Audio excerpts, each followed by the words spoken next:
అందరికీ నమస్కారం. Welcome to it's you TV. ప్రస్తుతం మనతో పాటు ఉన్నారు ప్రముఖ ఆధ్యాత్మికవేత్త, జ్యోతిష్య వాచస్పతి బ్రహ్మశ్రీ పోతుకుచ్చి చంద్రమౌళి శాస్త్రి గారు. గురువుగారితో మాట్లాడి మనకున్న సందేహాలన్నిటిని కూడా నివృత్తి చేసుకునే ప్రయత్నం చేద్దాం. అంతకంటే ముందు ఇటువంటి ఆధ్యాత్మికపరమైన వీడియోస్ కోసం ఇప్పుడే మన ఛానల్‌ని సబ్స్క్రైబ్ చేసుకోండి. నమస్కారం గురువుగారు. ఆయుష్మతీ భవ శ్రీమాత్రే నమః. గురువుగారు, మన ఇంటికి ఎవరైనా కొత్తగా పెళ్ళైన దంపతులు వచ్చారనుకోండి, అమ్మ వెళ్ళి టవల్ అని చెప్పేసి, శారీ అని చెప్పేసి ఇవన్నీ తీసుకొచ్చి వాళ్ళకి కొత్త వస్త్రాలు, బట్టలు పెట్టడం అనేది జరుగుతా ఉంటది. ఒకవేళ ఇంటికి పెద్దవాళ్ళు వచ్చినా కూడా, ఏదైనా పూజ చేపించినప్పుడు అయ్యగార్లకు పెట్టేటప్పుడు కూడా, మనం కొన్ని కొన్ని సందర్భాల్లో ఇలా బట్టలు పెడతా ఉంటాం కదా! అసలు ఈ బట్టలు పెట్టడము, వస్త్రాలు పెట్టడం ఏదైతే ఉందో, ఈ సంప్రదాయం ఎప్పటినుంచి వచ్చింది? ఎందుకు పెడతారు అసలు అలాగా? తప్పకుండా అమ్మ. ఇది వస్త్రాలకి మూల కారణము ఏంటంటే, మన గ్రహస్థితి రీత్యా కూడా దీన్ని అన్వయించుకోవాలమ్మ. శుక్రుడు మూలకారకుడు. హ్మ్. శుక్రగ్రహము ఏంటంటే, ఈ వస్త్రాల ద్వారా పాజిటివ్ వైబ్స్ ఎక్కువగా ఉంటాయి అమ్మ. హుహు. వస్త్ర సాంప్రదాయం చాలా గొప్పది. హ్మ్. ఎందుకంటే మనకి గమనించండి, ప్రస్తుత లోక వ్యవహారాల్లో కూడా బంగారము తర్వాత స్త్రీలకైనా పురుషులకైనా, ఎక్కువగా స్త్రీలకి హ్మ్. వస్త్రాలు, మనకి ఎన్నో పెద్ద పెద్ద షాపులు, చిన్న చిన్న షాపులు, అసలు వస్త్రాల షాపులు ఇప్పుడు కూడా కిటకిటలాడుతూ ఉంటాయి. అవునసలు.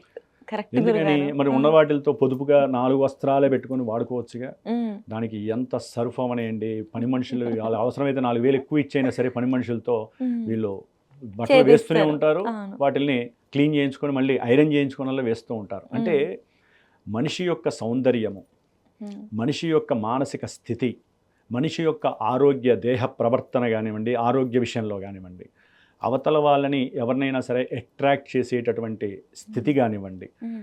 వీరి యొక్క స్పందనలు కానివ్వండి, వీరి యొక్క ధర్మాలు, కొంతమంది ఉద్యోగాలు, లేకపోతే వ్యాపారాదులు, లేకపోతే మాలాంటి గురువులం కానీ ఎవరమైనా సరే ఈ వస్త్రాల మీదే వారి యొక్క నైజము, స్వభావము, లక్షణము, హ్మ్. వారి యొక్క ఆర్థిక సిరి సంపదలు, భోగభాగ్యాదులు, ఆకర్షణ శక్తి, లక్ష్మీ కటాక్షము, హ్మ్.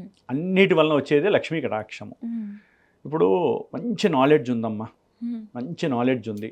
చినిగిపోయిన వస్త్రాలు, హ్మ్. లేకపోతే ఇస్త్రీ లేనటువంటి, అంటే క్లీన్గా లేనటువంటి వస్త్రాలు ధరించారనుకోండి, ఎవరైనా సరే ఉద్యోగాలకు వెళ్ళేటటువంటి వాళ్ళు, అవును. ఒక CEO లెవెల్లో ఉన్నవాళ్ళు, లేకపోతే మాలాంటి గురువులు కానీ ఏదో ఏదో వస్త్రం వేసుకొని వెళ్ళిపోయామని అనుకోండి, హ్మ్.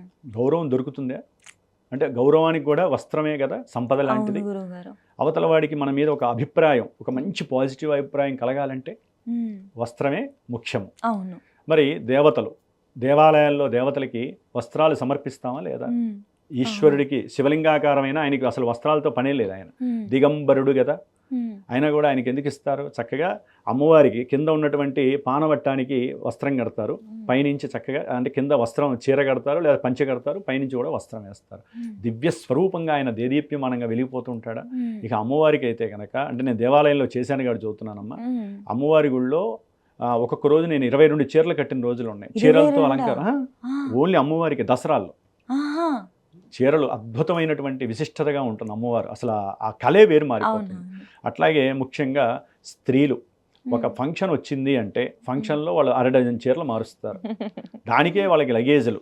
హ్మ్. ఇక వాళ్ళ భర్త ఉన్నాడంటే వాడికి కంపల్సరీ ఈ నొప్పులు వచ్చేస్తాయి రెండో రోజు. లగేజ్ ఎందుకంటే అవన్నీ మొయ్యాలి మోసేందుకు. కదా. అవును. భార్యను మోస్తూనే వారికి సంబంధించినటువంటివి మోస్తూ ఉంటారు. అంటే వస్త్రాలకున్న వెయిటేజ్ చెబుతున్నానమ్మా. హ్మ్. అంటే వస్త్ర సంపద చాలా గొప్పది. మీరు అడిగినటువంటి విషయంలో అమ్మ, ముఖ్యంగా ఈ యొక్క బట్టలు పెట్టే సాంప్రదాయము ఒకప్పుడుది కాదమ్మా. హ్మ్.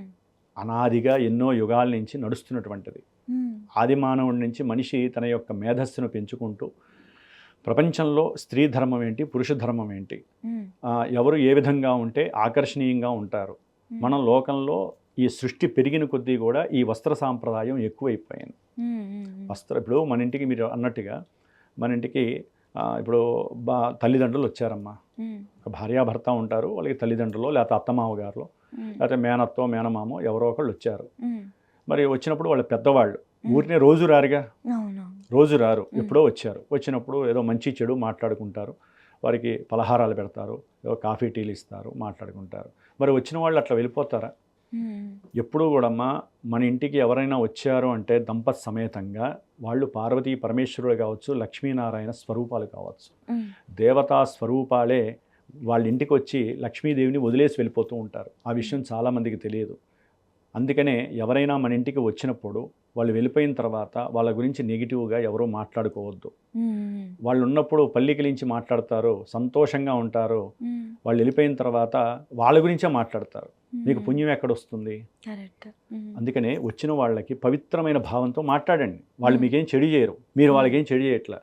వాళ్ళు వెళ్ళిపోతున్నప్పుడు కొన్ని నక్షత్రాలు వారి చేతికి ఇచ్చి మీ ఇంట్లో ఉన్నటువంటి ఏదో ఒక వస్త్రం అయితే ఉంటుందిగా, పురుషుడికి ఒక టవల్ ఉంటుంది, లేదా పంచి ఉందనుకోండి పంచా టవలు, స్త్రీలకైతే జాకెట్ ముక్కను ప్లస్ ఒక చీర, ఏ చీర అయినా సరేనండి.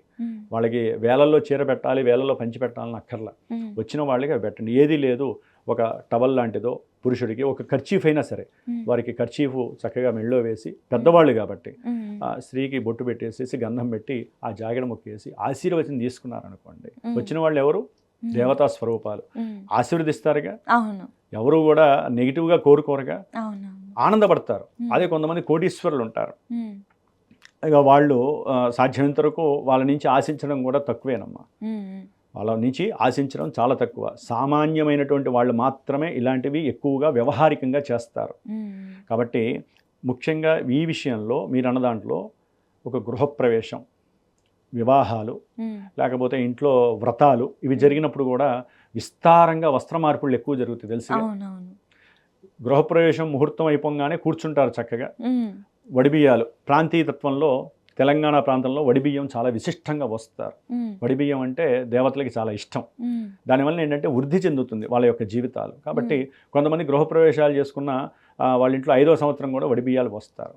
పెళ్ళిళ్ళైన 5వ సంవత్సరానికి మళ్ళీ వాళ్ళకి వస్త్రాలు పెట్టి బియ్యం పోస్తారు. చాలా మంచి సాంప్రదాయం తెలంగాణలో, ఇది చాలా అద్భుతమైనది. ఆంధ్ర ప్రాంతాలు, కొన్ని నార్త్ ప్రదేశాలు ఎవరి పద్ధతుల్లో వాళ్ళు వెళ్తూ ఉంటారు. అయితే ఏంటంటే ఈ వస్త్ర సముదాయము వీళ్ళకి చక్కగా పెట్టిన తర్వాత వీళ్ళు కూడా వాళ్ళకి పెడతారు. గృహప్రవేశంలో వీళ్ళకి 100 మంది పెట్టారనుకోండి, కొంతమంది వీళ్ళు కూడా 100 మందికి కూడా వాళ్ళకి తోచింది గిఫ్ట్లుగా ఇస్తారు. సరే, గిఫ్ట్లుగా ఇవ్వటం వేరమ్మా, అది లెక్క ప్రకారం ఏంటంటే సాంప్రదాయం కాదు, పద్ధతి కాదు. మాకు ఉంది అనే అహంకారంతో కొంతమంది అప్పులు చేసి పెడతారు, రిటర్న్ గిఫ్ట్స్ అని. మనం ఏమి రాజకీయ నాయకులం కాదు రిటర్న్ గిఫ్ట్స్ ఇవ్వడానికి, మనం సామాన్యులం.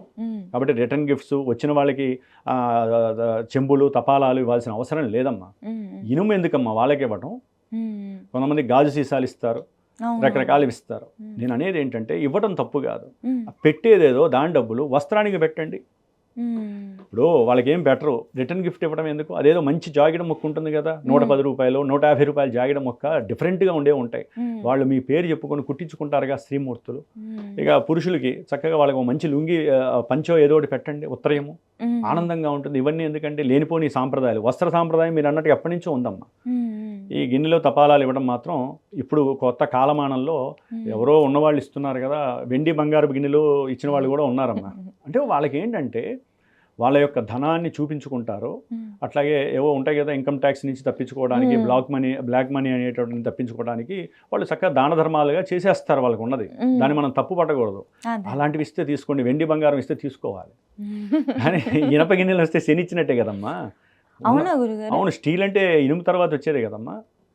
స్టీల్ అంటే ఏంటి, సెందానాలకు ఇస్తూ ఉంటారు స్టీల్ పాత్రలో నల్ల నువ్వులు వేసి. ఇనపవి పోయినా ఇప్పుడు స్టీల్ వాటిల్లోనే ఇప్పిస్తాను నేనైతే కనుక, వాళ్ళు ఇంట్లో వాడుకుంటారు కమ్మా. నేను అనేది ఏంటంటే ఇవ్వడం తప్పనట్ల, ఆ ఇచ్చేదేదో వస్త్రంగా ఇవ్వండి. శుక్రగ్రహ అనుగ్రహం తీసుకున్న వాడికి వెళ్తుంది, మీకు వెళ్తుంది. ఇక్కడ గ్రహాలని కూడా అన్వయించుకోవాలమ్మా చెబుతున్నా. ప్రతి సాంప్రదాయం, మనం ఏ సాంప్రదాయం అయినా, ఏ ప్రాంతం వారైనా సరే, మనం ఒకరి నుంచి ఒక వస్తువు తీసుకుంటున్నా, ఇంకో వస్తువు మనం ఎవరికైనా ఇస్తున్నా, ప్రతిదానికి ఒక గ్రహం ఆచ్ఛాదన ఉంటుంది. ప్రతి గ్రహం ఆ వస్తువు మీద దాని యొక్క కిరణాలు పడతాయి. కాబట్టి వస్త్రాలు ఈ సందర్భాలలో, అంటే గృహప్రవేశాలు, పెళ్ళిళ్ళు, ఇలాంటి సంప్రదాయాలు, లేదా వీళ్ళకి పెళ్లి రోజు అని వస్తుంది, ప్రతి సంవత్సరానికి ఒకసారి పెళ్లి రోజు వస్తుంది. అట్లాగే పుట్టినరోజులు వస్తాయి. ఆ సమయంలో కొత్త బట్టలు చక్కగా కొనుక్కురావాలి. ఆల్రెడీ ఎంతోమంది వేసుకున్నవే మనం వేసుకొని తెస్తాము. వాటిని ఏం చేయాలంటే అమ్మ, లెక్క ప్రకారం అయితే కనుక ఆ కొత్త బట్టలు జాడిచ్చేసి ఆరేసి చక్కగా విస్త్రీ చేసుకొని మరుసటి రోజు దేవుడి దగ్గర పెట్టి కాస్త పసుపు పెట్టి పూజ చేసుకొని అక్షతలు వేసుకోవాలి. అవి ఫ్యాక్టరీ అవుట్లెట్ నుంచి వస్తాయి, అవునా కదా. వస్త్రాలు ధరించేటప్పుడు నెగిటివ్ ఎనర్జీ రాకుండా పాజిటివ్ ఎనర్జీ పెంచుకోవడానికేగా మన వస్త్రాలు. అంటే ఇప్పుడు ఇంత చెప్తున్నాను కదా, మీరు అట్లాగే చేస్తారని అడగచ్చేమో. అలా చెయ్యాలి అని నేను చెప్తున్నాను. పాజిటివ్ ఎనర్జీ ప్రకారం చెయ్యాలి లెక్క ప్రకారం. కానీ కొత్త వస్త్రం తేగానే వెంటనే మనం పసుపు కూడా కొంతమంది పెట్టుకుంటారో లేదో నాకు తెలియదు, కానీ పసుపు డైరెక్ట్గా అలా పెట్టకూడదు. ఎందుకంటే శుభ సంకేతం పసుపు. అంటే ఆ వస్త్రానికి ఉన్నటువంటి ఏదైనా అవలక్షణాలు ఉన్నా ఎవరు పడితే వాళ్ళు ముట్టుకొని అమ్ముతారు కదమ్మా. వాళ్ళ ఇళ్లలో ఏ సమస్యలు ఉన్నాయో, ఎవరికి 13 రోజుల కార్యక్రమాలు ఉంటాయో తెలియదు, ఎవరింట్లో మెన్సెస్ అవుతారో తెలియదు, మరి వాళ్ళు అమ్ముతూ ఉంటారు కదా, అవన్నీ మనం తెచ్చుకుంటాం కదా డైరెక్ట్గా. ఇట్లా కూడా ఆలోచించాలా లేదా? అందుకనే అట్లీస్ట్ కాస్త వాటి మీద ప్రోక్షణ చేసి దేవుడి దగ్గర పెట్టి, నాయన కొత్త వస్త్రాన్ని ధరిస్తున్నాను కాబట్టి నాకు శుభం జరగాలి, సౌఖ్యం కలగాలి, లక్ష్మీ కటాక్షం కలగాలి అని వస్త్రం, ఇందాక చెప్పాను కదా వస్త్రం గురించి ఆ విలువ, అది చక్కగా కనుక వాళ్ళు వేసుకున్నట్లయితే చాలా శక్తి లభిస్తుందమ్మా. ఓకే గురుగారు. అంటే గురుగారు మనం ఒకవేళ కొత్త బట్టలు తీసుకుంటే అట్లీస్ట్ దానిపైన పసుపు నీళ్ళు జల్లి అలా పెట్టి, పసుపు నీళ్ళు జల్లితే మళ్ళీ ఆ వేసుకోలేరు కమ్మ, జీవితాంతం పోదుగా అది. ఓకే ఓకే, పసుపు పెట్టాలి. అంటే జస్ట్ వాటర్ జల్లి పసుపు పెడితే సరిపోతుంది. లెక్క ప్రకారం నేను చెప్పినట్టుగా ముందు రోజే జాడిచ్చేసి ఆరేసి ఐరన్ చేసుకొని దేవుడి దగ్గర పెట్టి ఇక పసుపు పెట్టక్కర్లా దానికి. ఓకే చేసే మనం ఎందుకు పెడుతున్నాం పసుపు? ఆ దోషం పోవడానికి పెడుతున్నాం. పసుపు నీళ్ళు వెళ్ళేది దోషం పోవడానికి కదా, అందుకని పసుపు పెడుతున్నాం. పొడి పసుపు తడి పసుపు పెడతాం కదా, అది వేసుకోవడం ద్వారా ఏంటంటే ఒక పవిత్ర భావన అన్నట్టుగా మనం స్వీకరిస్తాం. కానీ చాలా మందికి ఆ విషయం తెలియక సరే వేసుకుంటున్నారు. కానీ శుభ సందర్భాలలో ఎవరికైతే మనం వస్త్రాలు పెడుతూ ఉంటామో, అంటే వచ్చిన వాళ్ళందరికీ పెడతామా అంటే తప్పేం లేదు. జాగిడ మొక్కలు ఇంట్లో 10 పెట్టుకోవచ్చు ప్రతి అట్లా. ఇప్పుడు ఎదురుకుండా వాళ్ళు అంటే ఎప్పుడు పెడితే అప్పుడు వచ్చారనుకోండి, నెలలో 10 సార్లు వస్తే వాళ్ళకి ఏం పెట్టక్కర్లా, బొట్టు పెట్టేసేసి వాళ్ళకి మామూలుగా అక్షతలు వేయించుకుంటే సరిపోతుందమ్మా.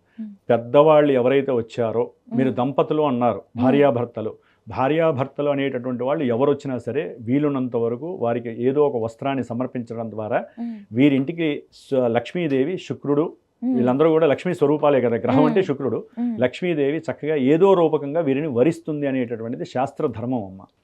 ఇప్పుడు వస్త్రాలు పెట్టడం అత్యుత్తమం. ఇదే కదమ్మా, మరి చనిపోయిన తర్వాత కూడా ఆ స్త్రీలకి కూడా వస్త్రం పెట్టడానికి కొన్ని రోజులు ఉంటాయి. ఎవరింట్లో ఉన్నా భర్త చనిపోయిన తర్వాత ఆ స్త్రీకి వస్త్రం పెడతారు. ఎట్లా పెడితే అట్లా ముత్తైదువులు పెట్టకూడదు, దానికి కూడా ఎన్నో సాంప్రదాయాలు ఉన్నాయి. అట్లాగే మన ఇంట్లో ఫంక్షన్లు జరిగేటప్పుడు కూడా ముత్తైదువులు మాత్రమే వస్త్రాలు పెట్టాలి ఈ శుభకార్యానికి వచ్చినప్పుడు. మిగతా వాళ్ళు మామూలుగా నమస్కారం చేసుకోవడం, అంతమించి ఏం లేదమ్మా. అంటే భర్త లేని వాళ్ళు భార్యాభర్తలకి కానీ లేకపోతే ఇలాంటి శుభకార్యాలలో వస్త్రాలు పెట్టకూడదనేది మన యొక్క సాంప్రదాయము, ఆచారంగా నడుస్తుంది. ఆ మాట అంటే బాధపడతారు కాబట్టి. కాకపోతే ఏంటంటే ఎవరికైనా డబ్బులు ఇచ్చి వాళ్ళు వస్త్రం కొని వీళ్ళకి పెట్టచ్చు వీళ్ళ పేరు మీద. యద్భావం తద్భవతి, మన మనసులో భావన. వాళ్ళ ఉంటారు కదా అమ్మైన వాళ్ళు, ఎందుకంటే చాలా వరకు తొందరగా చేయరు. ఏది భర్త లేనటువంటి వాళ్ళు డైరెక్ట్గా వస్త్రాలు ఎవరికి పెట్టరు. వాళ్ళ కుమారుడో, వాళ్ళ కోడలో, లేకపోతే వాళ్ళ అన్నదమ్ములో ఎవరికో ఒకరికి డబ్బులు ఇస్తే వాళ్ళు కొని తెచ్చి పెడతారు. అంటే మీరు అడిగిన ప్రశ్నలో వస్త్రాలు ఇవ్వటము, తీసుకోవడం అనే దాంట్లో ఎన్నో రకాలు ఉన్నాయి. అది అందరికీ తెలిసిన విషయమే. కానీ తెలియని వాళ్ళు చాలామంది పొరపాట్లు చేసి అష్టదరిద్రాలని తెచ్చుకుంటున్నారు. కాబట్టి మనకున్న నాలెడ్జ్ని 10 మందికి కొంత రూపకంగా షేర్ చేస్తే, దీంట్లో కూడా చదివితే సముద్రం తగాదం ఉంటుంది దీంట్లో కూడా. గురుగారు ఎవరికైనా బట్టలు పెట్టేటప్పుడు ఈ కలర్స్ పెడితే బాగుంటుంది, ఈ రంగులు అయితే బాగుంటుంది అని ఏమైనా ఉంటుందా గురు? పెట్టుకోవచ్చమ్మా, దాని ఏముంది. కేతు చిత్రవర్ణంగా ఉంటాడు, పెట్టుకోండి. ఇప్పుడు బ్లూ పెట్టారు, వీళ్ళకున్న రాహు దోషాలు పోతాయి, చక్కగా బ్లూ పెట్టుకోండి. రెడ్ పెట్టారనుకోండి, కుజ దోషాలు పోతాయి. అంటే మనకున్న దోషాలకు తగ్గట్టుగా రంగుల అవి కూడా అవే నిర్ణయిస్తాయి పైన. మీరు ఒక కలర్ కొని వాళ్ళకి పెట్టాలి అంటే మీ మనసులో దూరాల్సింది ఆ కిరణాలేగా. అంటే గురువు గారు ఏంటి మాట్లాడితే నవగ్రహాలు అంటే ప్రతిదీ నవగ్రహాలే. నేను చెబుతున్నా, మనం ఏ పని చేసినా నవగ్రహాలే చేపిస్తాయి. మన రిమోట్ ఎవరి దగ్గర ఉందమ్మా? మనం ఎవరో రోబోట్స్. మనల్ని ఆడించేది గ్రహాలు, దేవుడు కాదు. దేవుడు మనకి ప్రాణాన్ని ఇవ్వమని నక్షత్రాలు చెబితే నక్షత్రాలు మనల్ని వదిలేస్తే గ్రహాలు మనల్ని పీడించుకు తింటాయి. అందుకనే కదా గ్రహాలకి సంబంధించి మనం ఎన్నో పూజలు చేస్తూ ఉంటాం. దేవుడికి చేసేది తక్కువైనా పర్వాలేదు, గ్రహాలను ఎక్కువ ఆరాధించాలి. దేవుడు అంటే మనమే. దేవుడు ఎక్కడా లేడు. ఎక్కడ విశ్వవ్యాపిన సర్వవ్యాపిన మీశానం, ఎక్కడ చూసినా ఈశానుడే అంటే ఈశ్వరుడు. విష్ణుమూర్తిని చూసుకుని విష్ణుమూర్తి. అందుకనే ఎవరినైనా సంబోధించేటప్పుడు కూడా మనం ఏదో ఒక దేవతానామంతో సంబోధిస్తే అవతల వాళ్ళు మనం ఆ దైవత్వాన్ని చూడొచ్చమ్మా. ఓకే గురుగారు, ఇంకొక చిన్న సందేహము. మనం కొత్త బట్టలు కొనేటప్పుడు ఓకే, కొనేటప్పుడు కానివ్వండి లేదా కొన్న తర్వాత అది ఫస్ట్ టైం వేసుకునేటప్పుడు అయినా కూడా గ్రహణం రోజు, అమావాస్య రోజు కొత్త బట్టలు ఈరోజు వేసుకోకు అని చెప్పేసి అంటూ ఉంటారు కదా, కొనొద్దు అని కూడా అంటారు కదా, ఎందుకు అలాగా? అమావాస్య రోజు కొత్త బట్టలు కొనకూడదు. అట్లాగే మనకి గ్రహణాలు పట్టినప్పుడు అవి మనం ఆల్రెడీ వేసుకున్నవి ఉతకడానికి వేస్తాము, మామూలుగా వేసుకుంటాం. కొత్త బట్టలు వేసుకోకూడదు. ఎందుకంటే అంతర్గ్రహణం అనేటటువంటిది అంతరిక్షంలో సూర్యుడికి చంద్రుడికి పట్టినటువంటి పెద్ద నెగిటివ్ ఎఫెక్ట్. అది ఛాయలు మరి వాళ్ళకి ఇబ్బంది కలిగినప్పుడు మనం ఇక్కడ సంతోషంగా వాళ్ళ కింద బతికే వాళ్ళము మనం ఎట్లా ఆనందంగా వేసుకుంటామమ్మా కొత్త బట్టలు? కొత్త బట్టలు వేసుకోకూడదు. బ్రాహ్మడికి ఏదైనా ఈ దానాలు ఇచ్చేటప్పుడు దానం ఇవ్వాలి, వస్త్ర దానం ఇవ్వాలి, మనం కొనుక్కొని వేసుకోకూడదు. అట్లాగే ఇప్పుడు అమావాస్యలో దీపావళి వస్తుంది, ఆ రోజున చతుర్దశి రోజు వేసుకుంటారు, అమావాస్య రోజు కొత్త బట్టలు వేసుకోరు. నరక చతుర్దశి అసలైన పండగ. నరక చతుర్దశి పండగమ్మ. దీపావళి అమావాస్య అనేది పూజ చేస్తారు, ఆ రోజు ఏదో మతాబులో చిచ్చుపుడిలో కాలుస్తూ ఉంటారు, అదొక ఆనందం. మనం చతుర్దశి రోజే కొత్త బట్టలు ధరిస్తారు, అది చాలామందికి తెలుసు, చెప్తున్నాను. అట్లాగే మనకి ముఖ్యమైనటువంటి పండగలు వస్తాయి కదా, ఉగాది, అట్లాగే దసరా ఉత్సవాల్లో విజయదశమి, ఇవన్నీ ఏంటంటే ఆనందంగా పండగగా చేసుకునేటటువంటి వాతావరణాలు. దేవతలకి పండగ, ఆ దేవతల పండగ నాడు మనం కొత్త వస్త్రాలు ధరించి దేవాలయాలకు వెళ్ళి లేకపోతే బ్రాహ్మడికి స్వయంపాక దానాలు ఇచ్చి, బ్రాహ్మడికి వీలుంటే బ్రాహ్మడికి కూడా దానం చేయడం విశేషము. కాకపోతే ఈ రోజుల్లో వస్త్రాలు కొనడం ఈజీ అయిపోయింది. వెళ్తాము, డబ్బులు చక్కగా కార్డు ఒకటి పెట్టేస్తాం, లేకపోతే ఫోన్పే చేసేస్తాం, చక్కగా వస్త్రాలు కొనుక్కుంటాం, ఎప్పుడంటే పడితే ఆ వస్త్రాలు వేస్తాం. ఆ వస్త్రాల్లో కూడా నాగరికంగా వేసుకోవడం చాలా వరకు తప్పిపోయింది. స్త్రీలు కానీ పురుషులు కానీ అనాగరికంగా వస్త్రధారణ ధరించే పరిస్థితి వచ్చినప్పుడు, ఇలాంటి పరిస్థితుల్లో మీరు నన్ను అడగటం వస్త్రాలు ఏ సమయంలో వేసుకోవాలి, ఏ సమయంలో అంటే కొంతమందికి కోపం వచ్చే అవకాశం ఉంటుంది. కానీ నమ్మే వాళ్ళు కూడా ఉంటారు కదా గురుగారు. 100లో 99 మంది నమ్ముతారు కాబట్టి మనం చర్చించుకోవాలమ్మా. నేనేమన్నా అనాగరికం అన్నా, అనాగరికం అంటే తప్పుగా భావించకూడదమ్మా. మారినటువంటి కాలమాన పరిస్థితుల్లో వాళ్ళ యొక్క బుద్ధి జ్ఞానం లోపించి ఇంట్లో పెద్దవాళ్ళు కూడా పట్టించుకోకపోవడం వలన కొంతమంది పట్టించుకోవడం చెప్పినా కూడా వినకుండా వితండవాదం చేసి ఎవరి వస్త్రధారణ వారికి అనుకూలంగా వేసుకుంటున్నారు. దానివలన లాభము నష్టము అయితే నాకేం తెలియట్లేదు, కానీ చూసేటటువంటి ప్రపంచము మాత్రము కొంచెం అనాగరికంగానే వాళ్ళని భావిస్తారు. ఉన్నంతలో ఎక్కడ ఏ పని చేయాలో ఆ పని చేయటమే విశేషత్వం.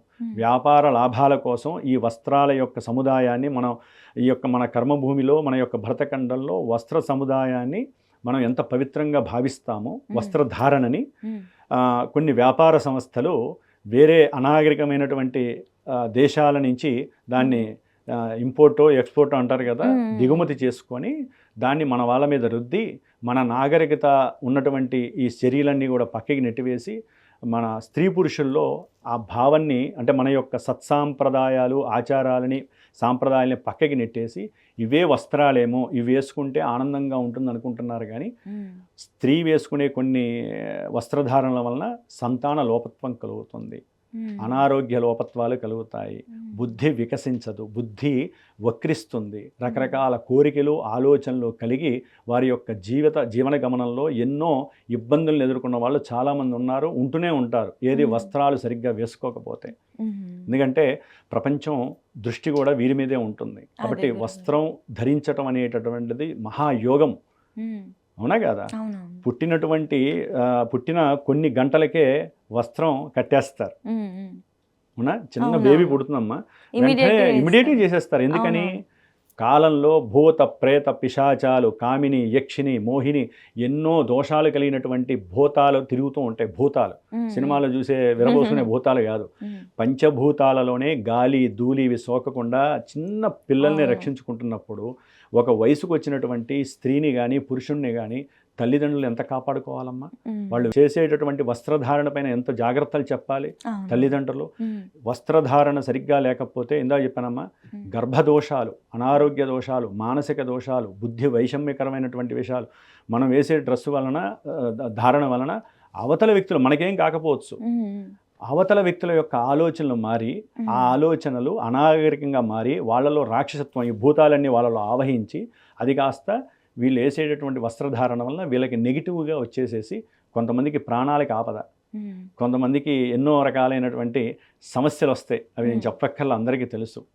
అంటే స్త్రీలకి మానము శీలము చాలా గొప్పది కదమ్మా. మరి ఈ యొక్క పంచభూతాలు వీరు వేసుకునేటటువంటి వస్త్రధారణ వలన వీళ్ళకేం కాదమ్మా, వీళ్ళు వేసుకోవాలి. వస్త్రాలు అలా వేసుకోవటం వలన వీళ్ళకి స్వాతంత్రము స్వేచ్ఛ వచ్చినట్టు లెక్క.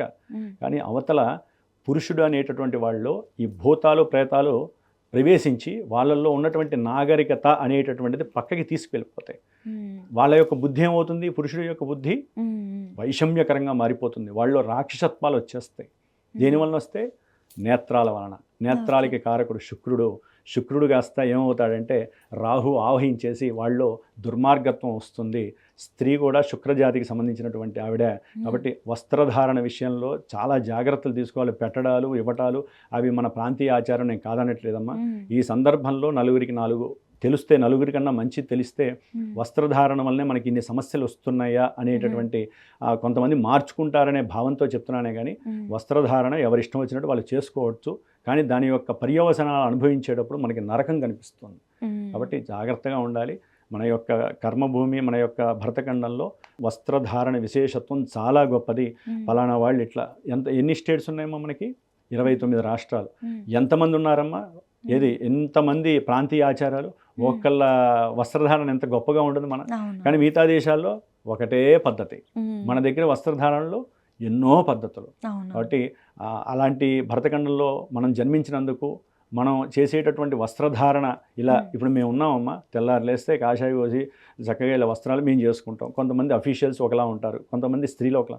చక్కగా ఇలాంటి అవకాశం భగవంతుడు మనకి ఇచ్చినందుకు భరతఖండంలో నేనైతే ఆనందపడుతూ చూసిన వాళ్ళందరినీ కూడా ఆహా ఎంత చక్కటి వస్త్రధారణ మన యొక్క భరతఖండంలో, మిగతా దేశాల్లో ఈ యొక్క యోగం లేదు కదా అనేటువంటి ఆలోచనతో చాలా సంతృప్తికరంగా నేనైతే నా వరకు నేను మానసికంగా అట్లా ఫీల్ అవుతూ ఉంటాను. లేదు లేదు గురుగారు, భారతదేశంలో పుట్టాము అంటే అది మనం చేసుకున్న అదృష్టం అనే భావించాలి ఖచ్చితంగా. కరెక్ట్ అమ్మా. చాలా చక్కగా చెప్పారు గురుగారు. ధన్యవాదాలు గురుగారు. లోక కళ్యాణమస్తు. శ్రీమాత్రే నమః.